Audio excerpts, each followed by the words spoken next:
রাধে রাধে। বাবা, যেটা শাস্ত্রীয় জবাব আমি তোমাকে তাই দেব, আমি বানিয়ে বানিয়ে কিচ্ছু বলবো না। আমাদের মার্কণ্ডেয় পুরাণ, সেই পুরাণে বলছে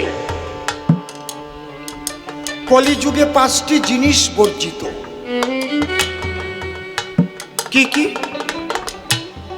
অশ্বমেধ, গোবালম্ব, সন্ন্যাস, কল্পৈত্রিকম। দেবরেণ সুতোৎপত্তি কলৌ পঞ্চ বিপর্যয়। কলিতে অশ্বমেধ যজ্ঞ নাই, এইসব যজ্ঞাদি ছিল কখন? ত্রেতা যুগে। সত্য যুগে ছিল ধ্যান ধারণা,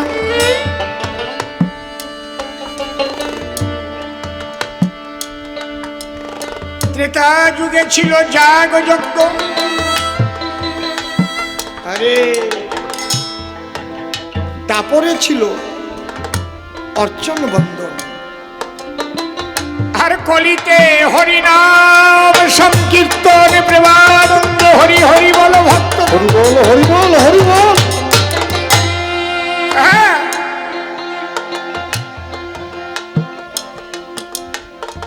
তাহলে কলিতে অশ্বমেধ যজ্ঞ নেই। অশ্বমেধ, গোবালম্ব, গোমের যজ্ঞ নেই। সন্ন্যাস, মূলত শাস্ত্র মতে কলিতে সন্ন্যাস নেই। যেখানে স্থায়ী দিয়ে দেখবা, চুরি করে যাও কেন ওখান থেকে? দেখবা ঠিক আছে, শুনবা ওই জায়গা বাজাও না, তার মানে কি?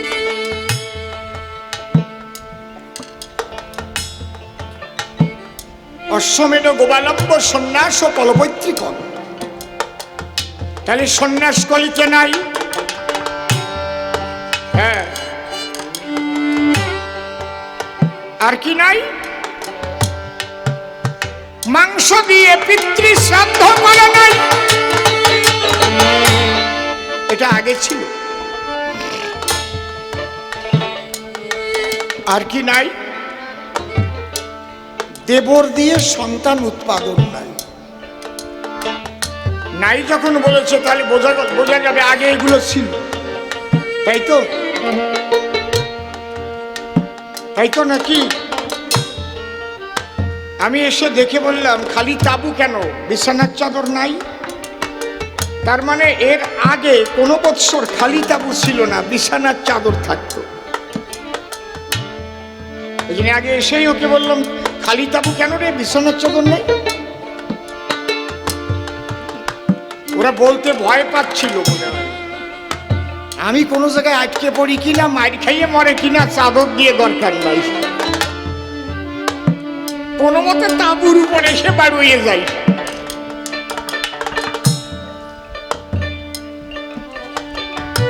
কিন্তু যা, এটাও তো বুঝতে হবে আমি কথা দিয়ে কথা নষ্ট করি। তাহলে এখন নাই মানে আগে ছিল। অশ্বমেধ, গোবালম্ব, সন্ন্যাস ও কল্পৈত্রিকম। দেবরেণ সুতোৎপত্তি কলৌ পঞ্চ বিপর্যয়।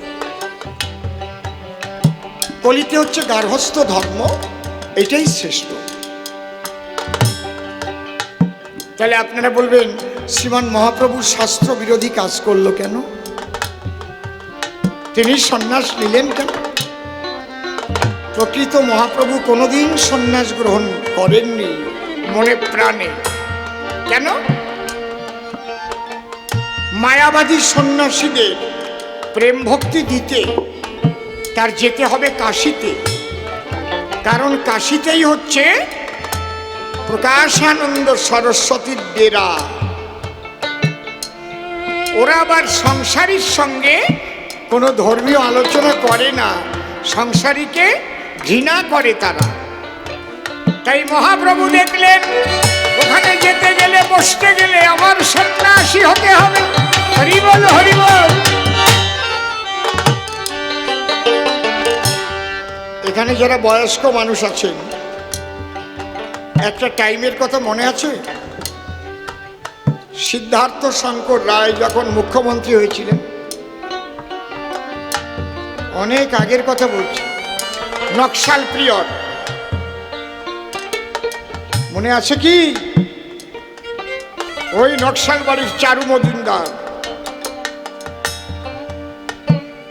তখন আমি অসীম সরকার থাকতাম নিউ জলপাইগুড়ির পাশে রাঙাপানি, ওখানে ছিল আমাদের বাড়ি। নিউ জলপাইগুড়ি, রাঙাপানি, চটেরহাট, নিজবাড়ি, ধুমডাঙ্গি, করশালা, পাঞ্জিপাড়া, গাইশাল, গুঞ্জুরিয়া, কানকি, সূর্যকমল, সব রেল স্টেশনের নাম বললাম। দাদুর সঙ্গে মালদা থেকে আমের ব্যবসা করতাম। ওই টাইমটা চরম নকশালের টাইম ছিল। তাহলে নকশালদের ঠান্ডা করেছিল কিভাবে? পুলিশদের নকশাল সাজিয়ে ওই দলে ঢুকিয়ে দিয়েছিল। ওরা বুঝতেই পারে নাই। তাহলে নকশাল ধ্বংস করবার জন্য প্রশাসনের লোক সিভিলে নকশালের মধ্যে ঢুকে গেল, তারাও নকশাল হয়ে গেল। সুকৌশলে তাদের কিন্তু শেষ করে দিয়েছিল। তাহলে মহাপ্রভু কি করলেন? উনি আসলে সংসারী, তাই না হলে কি একের জায়গা দুটো বিয়ে করে? একটা বউ মরে যাবার পরে আবার বিয়ে করে, তার মানে উনি তো সংসারী। যদি সংসারী না হতেন তাহলে প্রথম বিয়ে করার পরেই উনি সন্ন্যাস নিতেন। যে মায়ের চাপে পড়ে একটা বিয়ে করে এনেছিলাম ঘরে, ও মা দেখেছো আমার ভাগ্যে বউ টিকবে না, যে কয়টা আসবে মরবে, আমি যাই। লক্ষ্মীপ্রিয়া মরণের পরে গো করিল আবার বিয়া, আর ঘরের বধূ হলো ওই যে বিষ্ণুপ্রিয়া। তাহলে এখানে বোঝা যায় তিনি সংসার করবেন বলেই পুনঃবিবাহ করলেন। তাহলে তিনি কেন আবার সংসার ছাড়লেন? ওই কৃষ্ণ প্রেম ভক্তি দিতে গেলে ওই যে কাশীর সন্ন্যাসীর দলে, ওরা সন্ন্যাসী না হলে তারা তার সঙ্গে আলোচনাই করে। এই জন্যে চৈতন্য চরিতামৃতে লেখা আছে, সন্ন্যাস লইনু যবে ছন্ন হলো মতি, সন্ন্যাসে কি প্রয়োজন মূল প্রেম ভক্তি। প্রেম আর ভক্তি হচ্ছে প্রধান। এই জন্য মহাপ্রভু উনি এক কথায় কপট সন্ন্যাসী, উনি প্রকৃতপক্ষে সংসারী। তবে আমি ধন্যবাদ দেই প্রিয়াজিকে, বিষ্ণুপ্রিয়ার মতো অমন স্ত্রী যদি মহাপ্রভু না পেতেন তাহলে নিশ্চিন্তে এইভাবে হরিনাম প্রেম বিতরণ করতে পারতেন না।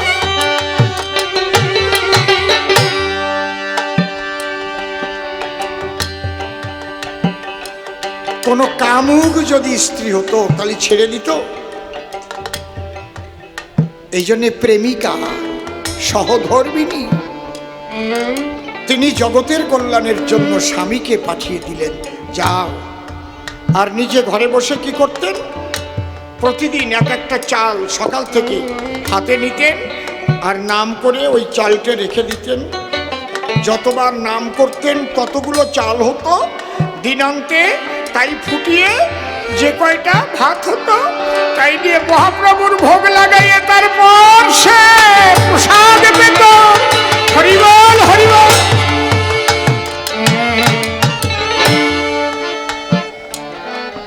আমার মনে হয় আমার শ্রীমান মহাপ্রভু শ্রী গৌরাঙ্গের নামের সঙ্গে আমার প্রিয়াজির নামটা যোগ করলে বড় ভালো হয়। বলো একবার গৌর বিষ্ণু প্রিয় প্রেমানন্দ হরি হরিবল।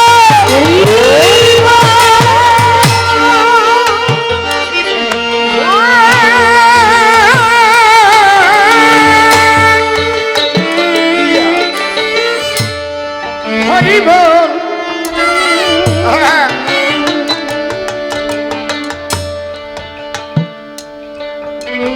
মহাপ্রভু তখন বড় দুটো কাজ করেছেন সবচেয়ে। একটা, হিন্দুদের ইসলাম গ্রহণ করা থেকে ঠেকিয়েছেন।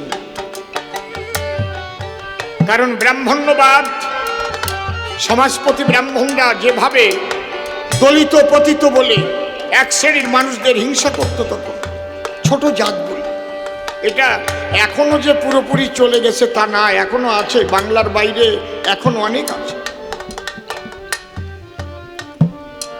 যে মানুষগুলো পূজার ফুল তুলতে পারত কিন্তু পূজার মন্দিরে ঢুকতে দেওয়া হতো না, বেলের কাটার আঁচড় সহ্য করে বেল পাতা তুলে দিত কিন্তু শিব মন্দিরে তাকে ঢুকতে দিত না।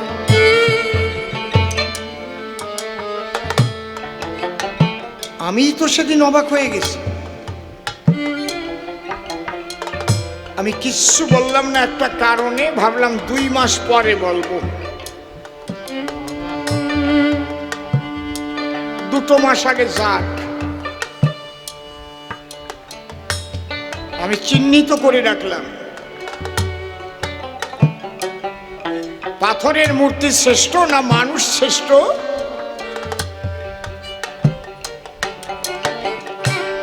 একটা জায়গায় গিয়েছিলাম, আমাকে স্পর্শ করতে দেয়নি,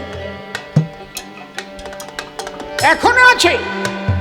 না না না না না না না, শালগ্রাম শিলা ব্রাহ্মণ ছাড়া স্পর্শ করতে হয় না, এরকম আছে না? কি বলেন আপনারা, কি বলেন, আছে না? যদি পবিত্রতা থাকে তাহলে তিনিই তো শ্রেষ্ঠ, ভক্তি যদি থাকে। কারণ আমার মহাপ্রভু বলেছেন, সূচি হয়ে মুচি হয়, যদি কৃষ্ণ ত্যাজে মুচি হয়েও সূচি হয়, যদি কৃষ্ণ ভজে। তুমি যদি মনে মনে ভাবো আমি ব্রাহ্মণ কুলেই জন্ম নিয়েছি, একটা সুতোর পৈতে গলে দিয়েছি বলে তুমি পবিত্র হয়ে গেছো, তাহলে ভুল হবে তোমার। তাই যদি শুধু হতো তাহলে আমার প্রাণ কৃষ্ণ কি রুই দাস মুচিকে যত্ন করে এনে যুধিষ্ঠিরের ভবনে সেদিন বৈষ্ণব সেবা দিত। হরি হরি বল, হরি বল, হরি বল। কি দেখালেন?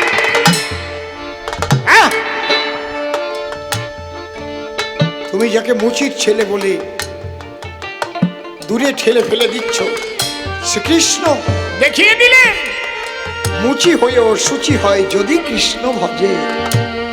বোঝা যাচ্ছে কি? তাহলে আমার মতো মানুষকে এক টান টেনে বাউন আমার শ্রুতি দেয় না, এটা আমি ভুলে যাব। হ্যাঁ,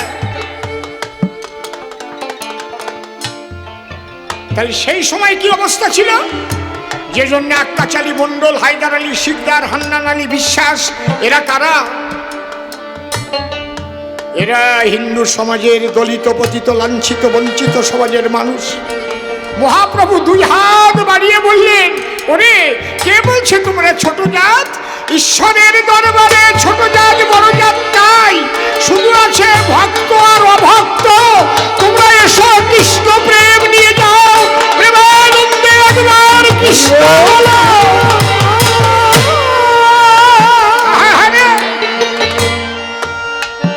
এসো এসো। হরে কৃষ্ণ বলো বলো, হরে কৃষ্ণ কৃষ্ণ কৃষ্ণ হরে হরে, হরে রাম হরে রাম।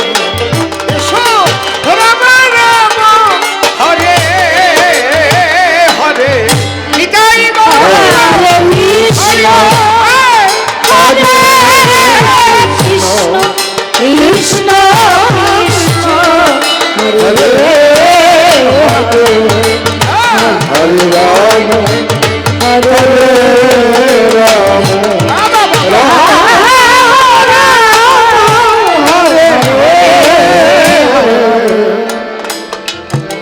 সবাইকে কৃষ্ণ প্রেমের প্লাবনে ভাসালেন। হরিমুচি ডোম চণ্ডালে দিয়ে মহাপ্রভু কোল দুই বাহু তুলে বলল একবার বলো হরি বাবা। দ্বিতীয় কাজ কি করলেন? এই হিন্দু ধর্মে মায়াবাদী সন্ন্যাসী যারা কোনো অবতারবাদ মানে না, ভক্তিবাদকে তারা মানে না, তারা নিরাকার ব্রহ্ম উপাসক। নিরাকারবাদীরা সব দিন রূঢ় হয়, রূঢ় হিংস্র হয়, আর যারা ভক্তিবাদী তারা হয় প্রলাইট, নরম। হরে কৃষ্ণ বাবা, ভালো আছো তো? আর নিরাকারবাদীরা কিন্তু হিংস্র হয়, সে হিন্দুই হোক আর যেই হোক। আর যারা ভক্তিবাদ নিয়ে থাকে জল ভরা চোখে থাকে তারা। হে গোবিন্দ, দেখা দাও, তাদের হৃদয় হয় কোমল, তাদের ভাষা হয় মধুময়। হরে কৃষ্ণ। তাদের ব্যবহার হয় অতি সুন্দর, তাদের চলন বলন হয় মধুময়, মধুময়, মধুময়। একজন বৈষ্ণবকে দেখবেন কত ধীর, কত স্থির, নামের মধ্যে ডুবে আছে। আর নিরাকারবাদী যারা, ওরে বাবা, বুঝতে পারছেন? এই জন্যে আমার শ্রীমান মহাপ্রভু এখান থেকে বাঁচালেন। তিনি বললেন, না না, ব্রহ্ম যদি সত্য হয় তাহলে জগৎও সত্য। ব্রহ্মের ঘনীভূত অবস্থায় জগৎ, যা দর্শন করিতেছ তাহাই ব্রহ্মময়। তাই সবাইকে প্রেম দাও, প্রেমানন্দে হরিনাম করো, সেবা করো। হরি বলো। তিনি নামের পরে নগর কীর্তন আনলেন। কেন? নগর কীর্তনে সব বাড়ির থেকে ভিক্ষা করে করে এক জায়গায় রান্না করে খিচুড়ি প্রসাদ সবাই গ্রহণ করবে, এক পংক্তি, আলাদা থাকবে না। রাজা হও, মানি হও, ধনী হও, মুসির বাড়ির চাল, ব্রাহ্মণের বাড়ির চাল, কি নোমর বাড়ির চাল, কপালির বাড়ির চাল, পণ্ড ক্ষত্রিয়র বাড়ির সব বাড়ি ভিক্ষা করে সব চাল একত্রিত করে আর মহামিলন ঘটালেন ওই খিচুড়ি প্রসাদ। সবাই প্রেমানন্দে গ্রহণ করো। হরি বল, হরি বল।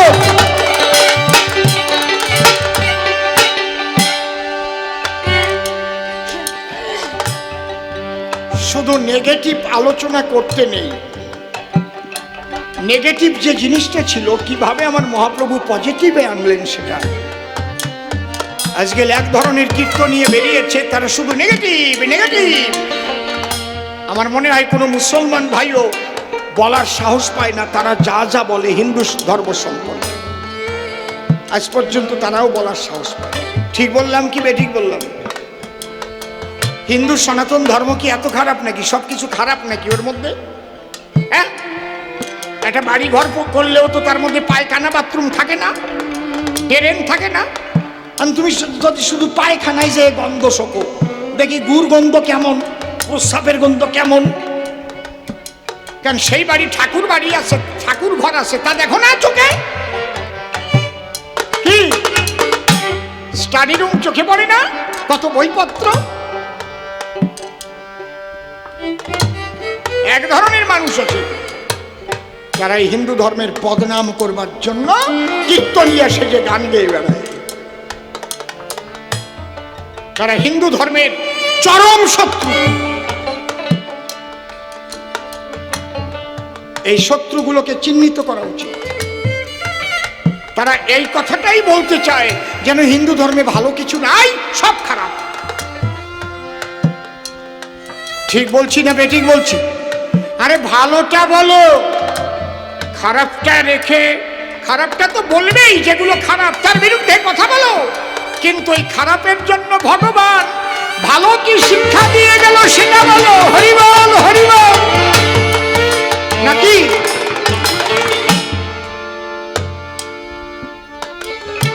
তুলসীর মালা চোরেও নেয়, সাধুতেও নেয়, সবাই নেয়। তাহলে তুলসীর মালা নিয়ে চোর ধরা পড়লে কি সবাই চোর? একজন তো দোকানে কম দেবে বলে মাপে তুলসীর মালা মোটা মোটা নেছে, যাতে কেউ সন্দেহ না করে যে উনি সাধু মানুষ, ওই দোকানেই যাই। যেদিন ধরা পড়বে সেদিন তো খাবে 82 দশানার ঘাই। তাই বলে কি সব বৈষ্ণবরা ওর মতো নাকি? এখন আমি যদি বলি যারা তুলসীর মালা গলায় নেয় তারাই শালা কম দেয়, তারাই চোর, তাহলে হবে কি? মহানম্রতজি এই তুলসীর মালা জপ করে কৃষ্ণ দর্শন করেছেন। হরি হরি বল, হরি হরি বল। আমার শ্রীমান মহাপ্রভু তুলসীর মালা নিয়েছেন। কত বৈষ্ণবেরা এই তুলসীর মালা নিয়ে হা কৃষ্ণ বলে গেছে। তাহলে তুমি দুটো চারটে চোর দেখে সবাই তো খারাপ বলছো?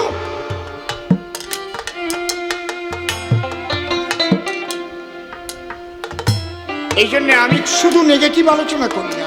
আমি কি ব্রাহ্মণ্যবাদী বিরোধী আলোচনা করলাম না? করিনি কি? আবার দেখিয়ে দিলাম আমার শ্রীকৃষ্ণ তিনি রুইদাস মুচিকে এনে বৈষ্ণব সেবা দিলেন। আমি কি বলিনি যে আমাকে স্পর্শ করতে দেয়নি? তাহলে এই মহাপ্রভু কাজগুলো করতে ঘরের বাইরে গেল, কিন্তু কলিযুগে সংসার ধর্ম শ্রেষ্ঠই দেখালো। তাই নিত্যানন্দের পথ শ্রেষ্ঠ। বলো সবাই জয় নিতাই বলে একবার নিতাইয়ের জয় দিয়ে দেহ তরিবা। সংসার ধর্ম শ্রেষ্ঠ ধর্ম, প্রমাণ দিলাম তার। এইবার সে কি বলে এসে সবারই মাধাব। তার 3টি প্রশ্নের জবাবে দিলাম। তাই নিত্যানন্দ শ্রেষ্ঠ হয়। আমার মহাপ্রভুই বলে গেছে সবাই যাও নিতাইয়ের জয়। নিত্যানন্দের কৃপা হলে গৌর কৃপা পাবে। গৌর কৃপা পেলে রাধা রানীর কৃপা হবে। আর রাধা রানীর কৃপা হলে হবে শ্রীকৃষ্ণ দর্শন। প্রেমানন্দে হরি হরি বলে যাবে বৃন্দাবন। তাহলে প্রথমবারে আর তারে আমি বলবো না, বলবো না, ছেড়ে দিয়ে যাচ্ছি আমার কাব্য আলোচনা। দেখি এর পরে সে কোন কোন কথা কয়, কোন ভাবের ভাবধারা সে উঠাইয়ে লয়। তার কথা শুনে শুনে মনে আছে ভাবো, পুনঃ এসে সবার পাশে জবাব দিয়ে যাব। এই পর্যন্ত আমার হলো শেষ। এরপরে হবে ওর পরিবেশ। ও যেভাবে আবার প্রশ্ন করবে দান, আমি আবার এসে কিন্তু দেব সমাধান। খবরদার চরণ ধরে করে দিলাম মানা। শেষ না শুনে কেউ বাড়িতে যাবেন না।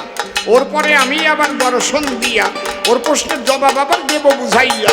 তারপরে ওকে আবার ডাকিয়া আনিব, মুখোমুখি দুইজন আবার লড়াই বাঁধাবো। তারপর দুজনেতে হইবে মিলন। তাই সকলের কাছে করি নিবেদন, শেষ শুনে সবাই জন্য চলে যাবেন বাড়ি। এখনই যাবেন না বাড়ি তাড়াতাড়ি। এইটুকু নিবেদনও করে গেলাম, তাই তারে বেশি বলে আমার আর প্রয়োজন নাই। প্রথমবারের ভাব আমার ক্ষান্ত হয়ে গেল। রাধাকৃষ্ণ নিতাই গৌরাম সীতা মাতা পিতা হরিচাঁদ গুরুচাঁদ প্রেমানন্দে হরি হরি বল। রাধে রাধে বল, রাধে রাধে বল, জয় রাধে। বাজাও বাবা।